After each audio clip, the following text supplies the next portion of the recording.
Happy New Year from my pantry.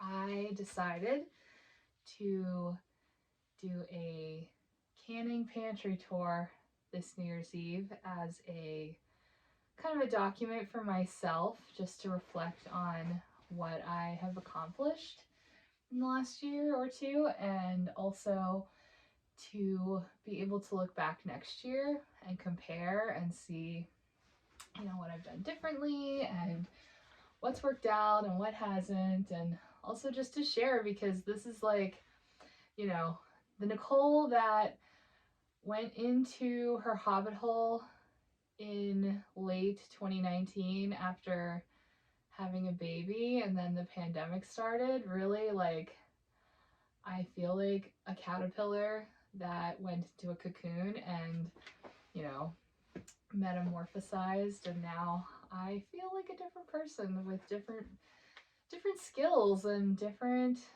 goals. So just kind of wanted to share that. So this is it. This is food that I have canned.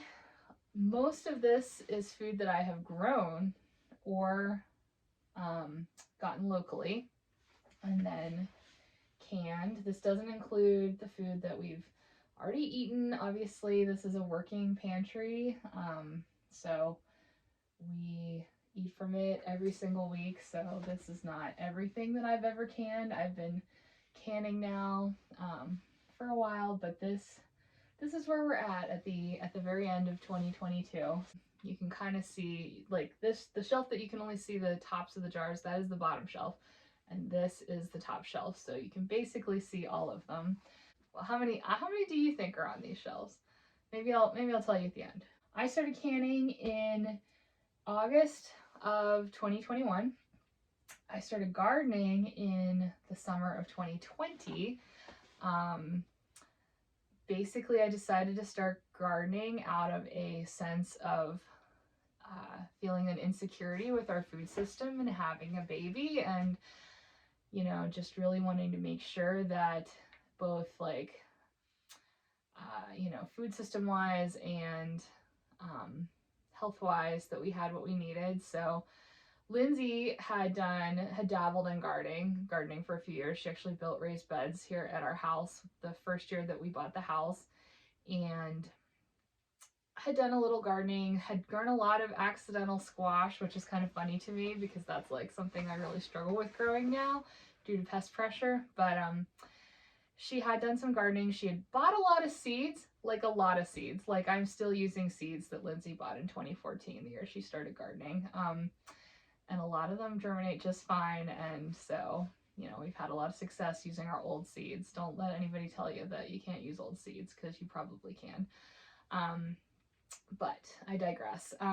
So Lindsay started some seeds indoors in 2020 in the spring, in our dining room, under a table with some grow lights attached to the top of the underside of the table. And without any gardening knowledge, I went out and helped her plant them into the old raised beds. We didn't have any, like, amendments. We didn't know what we were doing in terms of spacing or, what we planted when. We just planted everything all at once in like June of 2020. And I really took over as the head gardener at that point, because I realized how much I didn't know, and I got really interested in gardening, and I decided to sort of learn as I was doing it. And I learned a lot. I learned a lot about all the ways we weren't doing things properly or as efficiently as possible that year. But we did have some success. We ate a lot of stuff from that garden. We didn't can anything in 2020 because I had never canned before, except helping my grandma back in the day. But that was a long time ago. So, and when that season ended, I was like, okay, we're definitely going to go into next year with more of a plan. I was very excited. I did a lot of research over the winter. I learned about winter sowing, which was a game changer for me. And I started winter sowing probably that year about 80% of our seeds. And then in 2022, I winter sowed 100% of my seedlings. anything I didn't direct sow, I winter sowed. I didn't start any seeds inside in 2022. And I can probably do a whole other video about winter sowing, but just to say that in 2021, I started winter sowing and built new beds, started gardening in my front yard where I have southern exposure. And then by the end of that summer, when I started to have a harvest, I decided to start canning. I actually started with something that I didn't grow myself. I started with peaches, which felt a little more approachable because they weren't something that I grew, so I wasn't as scared about ruining them. But they turned out great. And then I kept going from there and canned a lot of food at the end of 2021.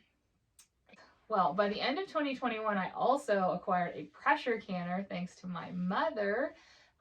Thank you, Mom. She had a pressure canner from the 80s that she wasn't using, hadn't used in decades, and she gave it to me. And so in November of 2021, I pressure canned turkey stock from the leftover turkey from Thanksgiving, and yeah, I figured that out, and so that was a real game changer. So going into 2022, I knew how to pressure can, I knew how to water bath can, and this is the result. So I thought that I would just go through and talk about what I have on the shelves.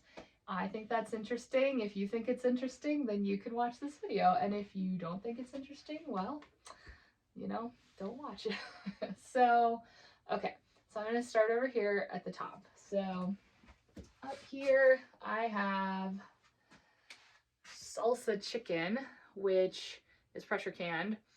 And I got this I only use, at this point, I pretty much only use recipes from the Ball Blue Book or the Canadian version of that, and the cookbook that I have from America's Test Kitchen. And I have a cookbook called Batch, which is all tested canning recipes. I know that there are other safe recipes out there, but I figured a good place to start was with ones that are extremely well vetted and tested. So I'm not into the rebel canning, at least not yet. I probably will, I'll probably stick with recipes that are tested as much as possible because I don't want to kill my family. But anyway, salsa chicken, it is with tomatoes from my garden and some peppers and chicken. Honestly, my review of this is that it doesn't have very much flavor despite like how much tomato and pepper and tomatillo's in there, but it doesn't taste bad. So this chicken is good when I want to like put it in a dish where I'm going to add more flavoring, or like use it for tacos and then add, more salsa and sour cream and stuff. But I'm still working on finding a good recipe for something like this that has more flavor. And we have peaches in syrup. I don't grow peaches, and these aren't local peaches. These are peaches from the peach truck from Georgia, which I love, and I get like 1 or 2 boxes a year from them. That's what I started canning with. So this is actually apple pie filling from 2021 that I canned. I'm discovering that I don't make as many pies as I thought I would, so I still have some left over, but that's fine.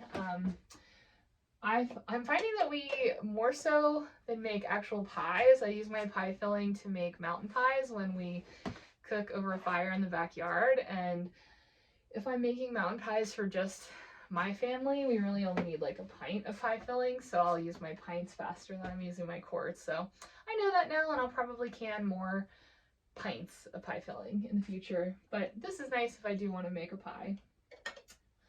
I have, this is zesty pork and squash stew from tomatoes and squash that I grew. So it's good, it's a stew. It's a convenience thing. That's a meal just waiting to happen.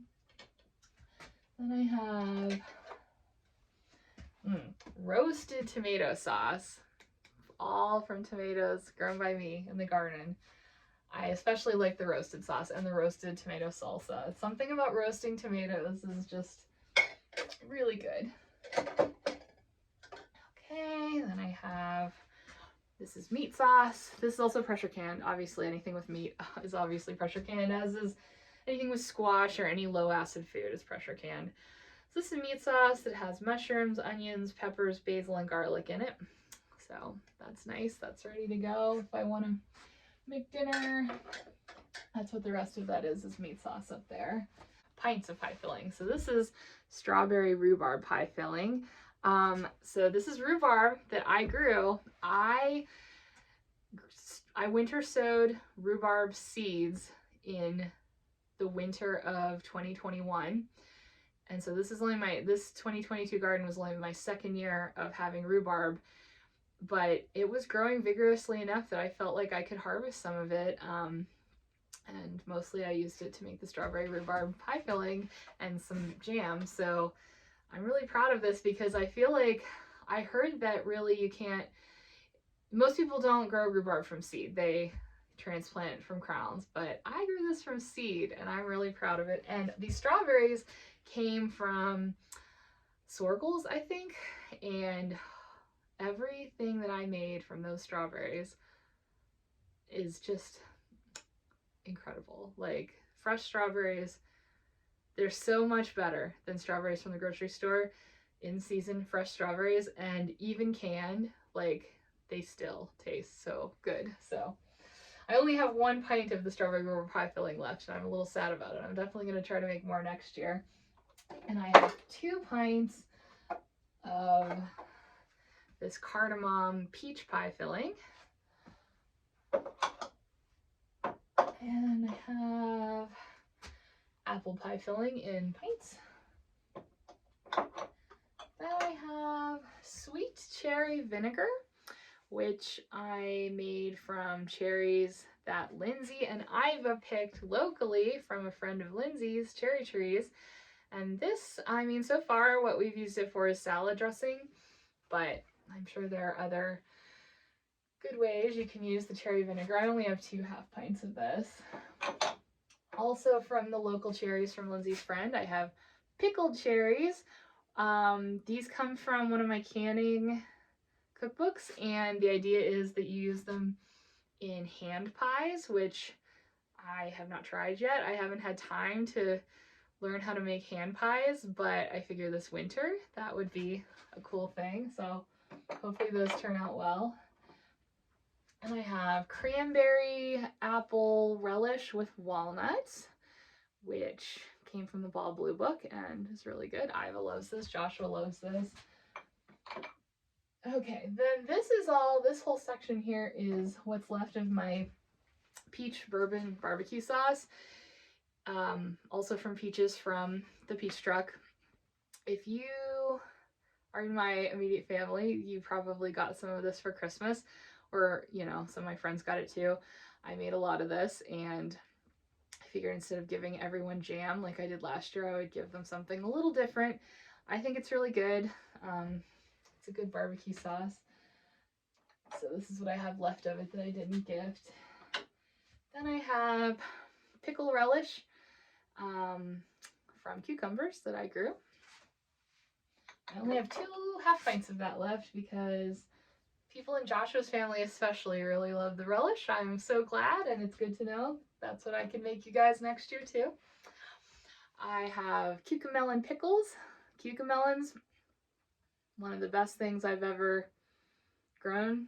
I learned about these from another local Pittsburgh gardener whose name I'm blanking on at the moment, but I told them that I had struggled with the cucumber beetles in 2021, and they gave me a cucamelon seedling, and they gave it to me in 2020. I grew them in 2021 from their seedling, and I was just blown away because it's the cucamelon, although it's like a tiny little watermelon that tastes exactly like a cucumber, but it's not technically a cucumber. It's not in the cucumber family. It just tastes identical, and so they don't have the same pests. They're not susceptible to the cucumber beetles. So, I mean, honestly, they grow so prolifically. Like 1 or 2 plants tops per family of 4 is all you need, and I can't keep up with them. So, highly recommend. Then I have bread and butter cucumber pickles that I made for Joshua because he loves sweet pickles. All right, now we're getting into salsa. So this entire shelf is salsa, plus up here. I love salsa. I am known to have fairly regularly a plate of what I call night nachos, which is after Iva goes to bed, I make myself a plate of chips and salsa with cheese and sour cream, and that's my go-to snack. So I eat a lot of salsa, and I also make a lot of salsa because I think my salsa is really good. So I gift salsa too. All of this is after Christmas. It is New Year's Eve right now, so I had more jars than would fit on these shelves, but I gave away, just for Christmas, I gave away 36 jars. So that's where some of these gaps come in. So I had more salsa. But anyway, I still have a lot, hopefully enough to make it through to next year, but maybe not. I ran out of salsa last year, but we'll see. So, oh, actually, okay, this isn't salsa. This is tomato sauce. This is just a pint of tomato sauce. Got a couple pints, a couple half pints for when I need just like 1 cup. And this is roasted tomato sauce. I have 1 half pint of that here, and then I have some, quarts. And then I only have 1 pint of enchilada sauce left. So I need to can more of that.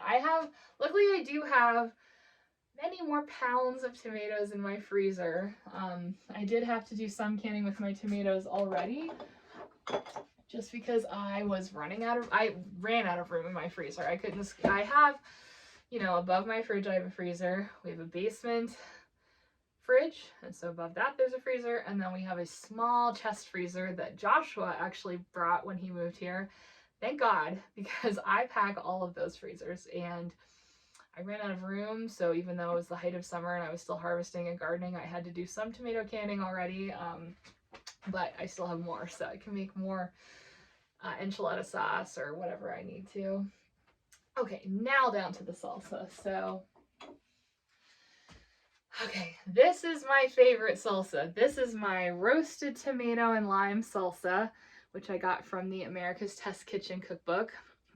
It is my tomatoes with my peppers. I didn't grow very many jalapenos this year. I did grow some weird chilies and hot peppers. So like all my salsas are varying degrees of hot, not because I necessarily wanted to like have really hot salsa or like, I wasn't really going for, oh, this one will be mild, this one will be medium, but like I just used what I had. So like this is with my Elenitza chilies and habaneras.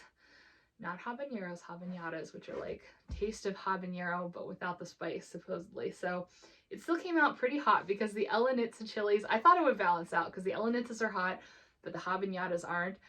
Still pretty hot. So I have some hot salsa. Not too hot. It's like as hot as I can tolerate. When I say hot, it's probably like a medium or lower, maybe. I don't even know. But like, this is my peak spice. Like, if it was hotter than this, I probably wouldn't eat it. But it's really good. Okay, then we have green tomato salsa. I love green tomatoes. Whenever people on my Buy Nothing group are like, oh, I'm taking out my tomatoes. I have all these green tomatoes. Like, who wants them? Like, I always will take them. Like, I'll either let them ripen off the vine, like in boxes down here, or I will just go ahead and make green tomato salsa, which I love so much. And this is slightly different. This is salsa verde, also made from green tomatoes with my mystery peppers. They are hot. I had multiple plants of these peppers that came from my friend Stephanie. She got them from her neighbor who does not speak English, but gave her these pepper plants, and so she gave some to me, and the peppers are very tasty, very spicy, and I don't know their names, so I just called them mystery peppers. And this is a different kind of green tomato salsa with mixed hot peppers. And okay, This is the only salsa that's left from 2021. This is a roasted tomato and tomatillo salsa. It's a recipe from the Ball Blue Book. Wasn't my favorite. I don't know if you can see in the jar, but it's really, really watery. So, and I think the taste is like kind of, it's very mild and it's not as flavorful as I would like. And you use dried chilies, which is why it's so dark. I wouldn't make this exact recipe again. I mean, it's not bad. It's just all the other ones are way better. That's why I still have this. It's not really the kind I would like dip chips in because it's so watery, but I have used it as a substitute for enchilada sauce. And that's probably what I'll use these last 2 pints for because I only have 1 pint of enchilada sauce left. So maybe before I can more, I'll make myself use these. And then more roasted tomato lime salsa, my favorite. Okay, so this is all roasted tomato lime salsa all the way to here. And then this is tomatillo salsa. I only have 1/2 pint left of this. I don't think I made a ton of it this year. I had some damage to my tomatillo plants early on, so I didn't quite get the yield that I did the year before, but I do have 1/2 pint left. And then the rest of this is more salsa from a recipe from my batch cookbook. Some is medium hot, some is mild. Like I said, just use the the peppers that I had. As far as tomatoes go, I also just use what I have.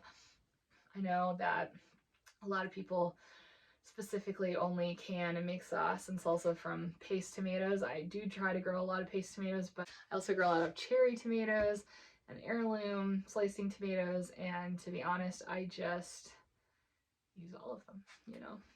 It is what it is. Okay, moving down. I have peach butter, just like apple butter made from peaches. 2 pints of that left. And okay, this is peaches in syrup, but I have 1 pint of it as opposed to the quarts. Then I have peach whiskey thyme jam. Yummy. I have 1 pint and a 1/2 pint of that. I have cardamom peach jam. Cardamom is one of my favorite spices. I have classic peach jam and peach melba jam. All of these peach products, except for the peaches and syrup, were left from 2021. I definitely discovered that we don't eat jam that fast. So that's why I made all the barbecue sauce this year. I hardly made any jam this year. I didn't make any peach jam this year because I knew I still had some left from the year before. Like, I love to make it, but we don't like eat like peanut butter and jelly sandwiches every day or anything. So I was making more than we could consume in a year. So I either need to alternate years of when I make it or make a smaller quantity. I definitely gift it, so you know, that's nice. I mean, really, it's not that it's too much. Like, it will be eaten by someone, but I did have a lot of peach jam, so I didn't need to make more. Okay, my favorite jam of 2022. This is strawberry basil jam. Again, from strawberries that I got from Sorrells. I do grow some strawberries. I don't have like a big strawberry patch. I don't have a lot of space to have a big strawberry patch, unfortunately. And the strawberries that I do grow go immediately into Iva's mouth. So I could never, ever, ever grow enough strawberries to can jam, so I'd have to buy them. But the basil's mine. I grew the basil, and it's so good. This jam is so good. Okay, then we have cherry almond jam from the cherry trees where Lindsay and Iva picked the cherries. Yum, yum, yum. Then we have black plum preserves. Got these plums at a farmer's market, and they inspired me to plant plum trees on our property, native plum trees. So hopefully in the future I'll have my own plums to make more plum preserves. Okay, this is very special. This is blueberry rhubarb jam. The rhubarb is from my garden, and the blueberries are from my parents' giant blueberry patch in Shanksville, Pennsylvania, which is as old as I am. And I've been eating delicious blueberries from that patch my entire life. My grandpa did a lot of work on it. My mom has maintained it all these years, and sadly my parents are selling their house, and so 2022 is probably the last year I'm gonna get those homegrown blueberries from them. I'm pretty sad about it, I'm not gonna lie, but at least this year I got to go and pick them with Iva, and so that was very special. So this is very special jam. Okay,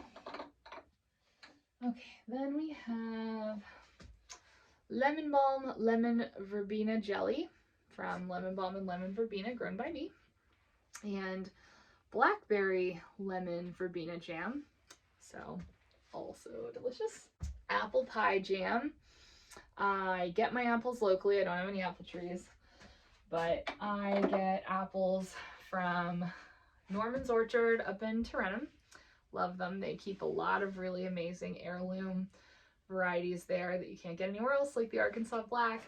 But I also have to give a huge shout out to Stefanino's Orchard in Indiana County, which is where Lindsay's family friends horse farm is. It's where her pony lives, and her friend Patty hooks us up. We buy a lot of our own apples. I think we bought 4 bushels this year from Stefanino's, but also they donate a lot of their seconds at the end of the season to the horse farm, and they're in great shape, you know, and it's more than the horses can even consume, and she gives a lot of them to us so that we can make copious amounts of applesauce, which is the grand finale of this pantry tour. But that is where I get my apples, and I think they're amazing. Then we have apple thyme jelly with beautiful thyme. I don't know if you can see it. Thyme from, I don't think it's showing up on the camera very well, but thyme from my garden. Beautiful flecks in there.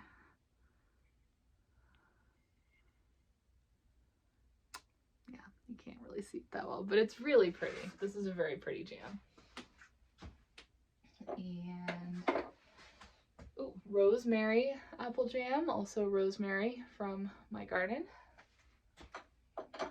And then, these strawberry vanilla preserves. Okay, so I made these with the strawberries from from Sorgel's, and I feel like, so I made them on June 29th, and usually when I make a batch of something, there's like extra that doesn't exactly fill a jar, and so like we'll eat that fresh and then we'll put the canned stuff down here. I feel like when I made these, it must have worked out perfectly. There must not have been any extra, because I think it all got canned. I don't remember eating it fresh when I made this. So I just opened up a jar of this on Christmas morning when I made pancakes. I think this is the first time we had it since I made it. Oh my god, like, so delicious. Like, I can't even talk about how delicious these strawberry vanilla preserves are, and it's all because of those strawberries from Sorgel's. So good. So I only have 4 half pints of this, and I'm thinking, okay, when am I gonna be able to get strawberries from Sorgel's again? Like, probably not till June, so it's not even a jar a month. Like, I need to like ration these out. Like, so if you got any of these from me for Christmas, you're a lucky duck, let me just say, because I probably wouldn't give them away if I knew how good they were. Just kidding, I would give them away. I love everyone, but they're really good. Okay, I have some pints of applesauce. I have 5 pints here. And then I have 4 half pints left of apple butter. This is orange brown sugar apple butter, which is something new and special I made this year. And I gave away a ton of this for Christmas because, as you'll see, we have a lot of other apple butter, but I wanted to give people something a little different, and this was really good. Okay, and then I have like a big gap here. I don't have anything to fill the space right now. I have some onions sitting in here. I have some squash sitting on the shelves, some pumpkins. These are pumpkins that I grew out at the farm, so that's exciting. Just to say that this space is our unfinished underground windowless basement storm, it's very cold in here. That's why I'm all layered up. It stays the coolest in the summer. We don't have air conditioning in our house, so this room stays a little bit cooler in the summer, and it also doesn't get below freezing mostly in the winter, although we just had those days where it was below 0, and I usually keep the door shut to keep the light out and to keep the cold from this room out of the rest of the basement, but I had to open the door because I was worried that this stuff was gonna freeze. So, but anyway, it's ideal storage for like produce. It's kind of root celery down here because, you know, it's temperate and dark. So all right, then we get our apple butters. This is cranberry apple butter. This is classic apple butter. And this is apple brandy butter. Okay, and then we're nearing the end. So then here I have 1 pint and 2 quarts of turkey stock. I think I made like maybe 5 quarts after Thanksgiving, and I've already used some of it, so this is what I have left. But this is my stock, and I definitely keep a bag of veggie scraps and meat scraps in my freezer, and when I have enough I make more stock, and then I can it if I could possibly find the time to do it, because it is so convenient, because otherwise I freeze it, and that's like good too, but A, space in my freezer is limited, and B, I have to remember to defrost it. Like, it's like the ultimate convenience to have, like, I feel like a rock star when I'm cooking and I can come down here and get some of my homemade stock and I don't have to remember to defrost it. So yeah, these are the little things that keep me going. And then the rest of this pantry is applesauce. And at current count, there are 40 quarts of applesauce on the shelves. I know there's at least one upstairs in my fridge because there always is, because Iva eats at least a quart of applesauce every week. And I know that I canned, I think it was either 53 or 57 quarts this year. I can't remember which, but 53 or 57 quarts this year. Last year I canned 21 quarts, and it lasted us till May. So from November when I started canning it to May is how long it lasted. So I did more than double that. I think I have a year's supply, but she's getting bigger and she's eating more, so we'll see. But anyway, I have 40 quarts left, so we'll see if we make it till I can applesauce again next year. And let me tell you what, I need a year. I need a break because I am so tired of canning apples. I love making food and I love doing all this, but you'll see, like, I do a lot of variety to keep it interesting. By the end of the year, like, I was just trying to keep up with the apples and not let them go bad, and so I was just like every day trying to squeeze in a batch of applesauce, and I like didn't even want to look at an apple for a couple weeks after that. The last time I canned applesauce was December 4th. So I started canning applesauce this year, October 20th, and I ended canning applesauce on October 20th to December 4th. And it, you know, and a lot of canning sessions in between those 2 dates, plus other things I canned.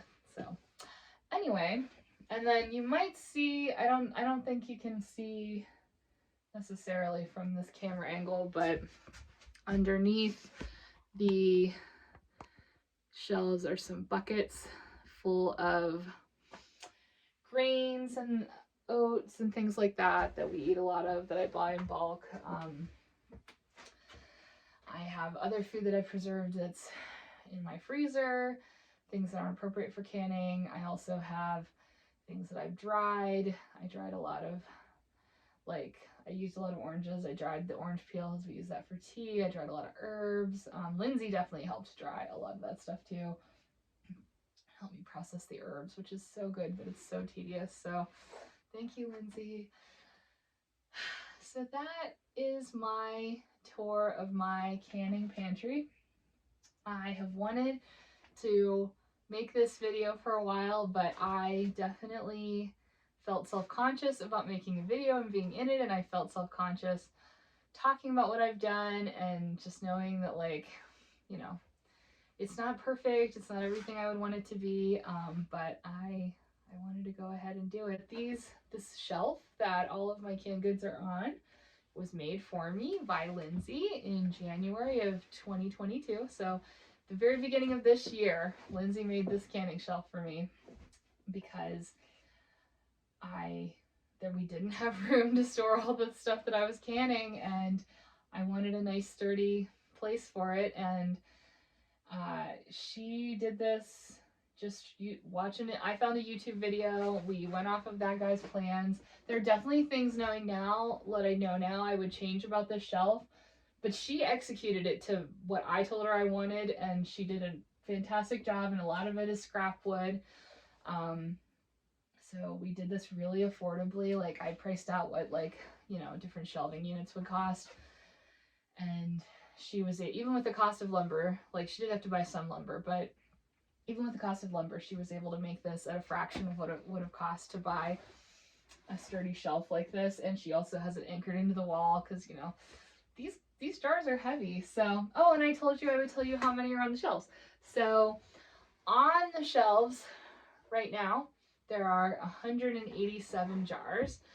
I know I gave away about 36 jars for Christmas, and I estimate that since the fall, we've eaten probably at least 20 jars of food from these shelves. I have no idea how many we ate in a year. I should keep track every time I can. I don't actually know how many jars of food I've canned because I don't keep a record, and that's really dumb, but maybe I'll start keeping a record. But so we've eaten about 20 jars in the fall. So since the fall, like, basically we've had about 243 jars of food that I've canned here, and we currently have 187 left as of today, December 31st, 2022. So going into 2023, we have 187 jars, and we'll see what we have left in the summer next year when I start canning again. Well, actually, you know, I'm going to can again before that because I'm going to get stuff out of my freezer. So it's just, yeah, it's hard to have a number because it's always in flux. You're always adding stuff, but also eating it. Like, this isn't long-term storage. I am not a prepper. This is hopefully food that we'll eat within a year. So, all right. Happy New Year's. And here's wishing everyone the best for 2023. And I guess the one thing that I want to say to myself, and I want to say it to everybody else, is that, like, I'm really trying to pivot in my life to align my work and how I spend my time and how I earn my money with my values and my interests. And that's been a challenge for me because I don't have, you know, a foot in the door yet in, you know, the areas I want to go into, and I don't have the experience, and I am experiencing what it's like to be new at things and to fail and to have to keep trying just to, you know, make incremental progress. And I've had setbacks, and as a former gifted kid, that's hard. Like, I know I could go back into my old field, my, you know, career-wise, and instantly, you know, have a better job, be paid more, not a better job, let me tell you, not a better job, but be paid more. And I don't want to do that. Like, I'm ready to let myself not be an expert. I'm ready to let myself learn. I'm ready to, you know, find my way through and with my eyes open and not just be numb to how I'm spending my time. Man, being a parent really makes you think about things, and it's so hard, but it's so wonderful. These have been the hardest and most wonderful years of my life, this pandemic. So my long-winded way of saying, like, I hope for 2023 that you can be vulnerable and that we can all let ourselves be vulnerable and let ourselves learn and let ourselves try things and be bad at them and learn from that. Okay. Happy New Year!